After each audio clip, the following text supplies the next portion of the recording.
புது வருஷம் பொறுக்குது. எத்தனை வருஷம் ஆனாலும் வாழ்க்கை அப்படியே தான் இருக்குது. போன வருஷத்துல என்ன எவன் ஏமாத்துறான், இந்த வருஷத்துல அவனுக்கு கை கால் வழங்காம போவேன். இந்த வருஷத்துல நான் வாழ்ற வாழ்க்கையை பார்த்து அவனுங்களா லாரி டயர்ல ஊந்து சாவ. நானே சிங்கிளா இருக்கும் போது போன வருஷத்துல எவன் அவனுக்கு தனக்கு ஆள் இருக்குதுன்னு நட்டுக்குன்னு தெரிஞ்சானுங்களோ, இந்த வருஷத்துல அவனுக்கு காதல் புட்டுக்குன்னு போவேன். புடுபுடுப்புக்காரன் தானே நீ? ஏன் பார்த்தா அம்பானிக்கு அத்த பை மாதிரி தெரியுதா? நக்கல் தாயா உனக்கு. புது வருஷம் பிறக்கும் போது எதுக்கு சாபமா வீட்டுன்னு தெரியல. நான் பண்றது 12 மாசத்துல பட்ட கஷ்டங்கள் அப்படி என்ன பட்ட சொல்றேன் கேளு. சொல்லு.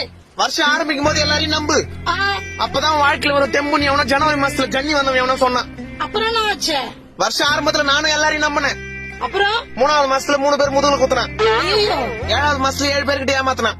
அப்புறம் இப்ப வருஷம் கடைசியில ஏமாந்தவன் ஒருத்தன் தான். அது யாரு? நான் தான். அப்ப போன வருஷம் ஃபுல்லா நீ சந்தோஷமாவே இல்லையா?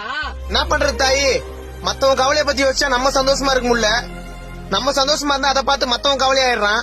சரி, இந்த 26ல ஒரு ரெசல்யூஷன் தான் என்ன? 4 விஷயம் தான். சொல்லு. மனசுக்கு ஸ்ட்ராங்கா கேட்டு, மூளைக்கு நல்ல தாட்டு, வாய்க்கு ஒரு பூட்டு, வர தேர்தல் ஒரு ஓட்டு. சரிப்பா. Happy new year. பத்தா